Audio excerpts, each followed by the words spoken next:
ఈ వీడియో కనుక నచ్చితే ఖచ్చితంగా లైక్ చేయండి. వాదోపవాదాలు అన్నీ అయిపోయాక ఇక జడ్జి గారు ఇలా అనౌన్స్మెంట్ ఇచ్చేస్తూ ఉంటారు. కేసు పూర్వాపరాలు అన్నీ పరిశీలించాము, ఇక వాదోపవాదాలు అందరివి విన్నాం కాబట్టి లక్కీ అలియాస్ లక్ష్మి ఈ పాప పార్వతి గారి కూతురే అని చెప్పి ఈ కోర్టు విశ్వసిస్తుంది అని చెప్పి అలా జడ్జిగా చెప్తూ ఉంటే ఇక ఇటు మిత్ర లక్ష్మి అందరూ షాక్ అయిపోతారు. ఇక జడ్జి ఏం చెప్పబోతున్నారా అని.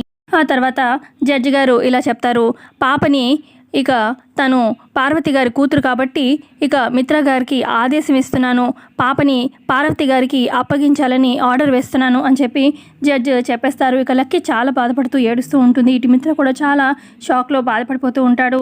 ఇక జడ్జి గారు ఆయన అనౌన్స్మెంట్ చెప్పాక ఇక అక్కడ డాక్యుమెంట్స్ మీద పేపర్స్ మీద రాస్తూ ఉంటారు కదా, ఇది ఈ కేసుకి సొల్యూషన్ అని చెప్పి ఇక అయితే ఆయన రాయబోతూ ఉంటే ఎక్స్క్యూజ్ మీ యువర్ ఆనర్ అని చెప్పి లక్ష్మి లేచి నించుంటుంది. ఏంటి ఈ లక్ష్మి ఏం బాంబు పేల్చబోతుందా అని చెప్పి మనీషా దేవి అని అలా చూస్తూ ఉంటారు. ఇటు సరియు కూడా ఏంటి లాస్ట్ మినిట్లో ఈ లక్ష్మి ఏదో ఒకటి చేస్తుంది, ఇప్పుడేం చేయబోతుంది అన్నట్టుగా చూస్తూ ఉంటుంది. ఇక లక్ష్మి ఏం చెప్తుంది అనేది మనకి వినిపించరు. కానీ ఇక అప్పుడు జడ్జి గారు లక్ష్మి మాట్లాడాక జడ్జి గారు ఇలా అంటారు, మీ ఆరోపణలకి ఏమైనా ఆధారం ఉందా అని చెప్పి అడుగుతారు. ఉంది యువర్ ఆనర్ అని చెప్పి లక్ష్మి చెప్పడంతో ఇటు మనీషా సరియు దేవి అని షాక్ అవుతారు.